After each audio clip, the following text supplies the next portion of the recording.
Cutaneous T-cell lymphomas, or CTCL, are rare, potentially life-threatening forms of non-Hodgkin lymphoma that present on the skin, with a proportion of patients presenting with or developing extracutaneous disease.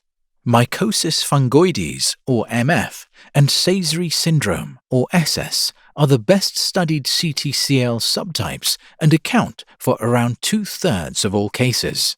The Phase 3 Maverick clinical trial studied the comparative efficacy and safety of Mogamulizumab and vorinostat in treating patients with MF and SS that had failed one prior systemic therapy. In Maverick, patients experienced significantly superior outcomes following treatment with Mogamulizumab than with vorinostat, including progression-free survival, overall response rate, and impact on patient quality of life. However, it was not clear what effect, if any, blood involvement, an independent negative prognostic factor, had on patient outcomes following Mogamulizumab.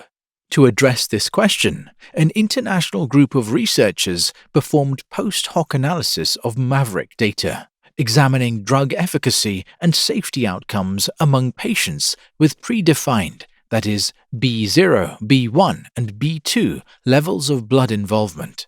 They found that while Mogamulizumab conferred better progression-free survival and objective response rates than vorinostat across all groups, the differences were most pronounced in patients with B1 and B2 levels of blood involvement. In addition, Mogamulizumab significantly prolonged the time to next treatment in these two groups, indicating a more sustained response.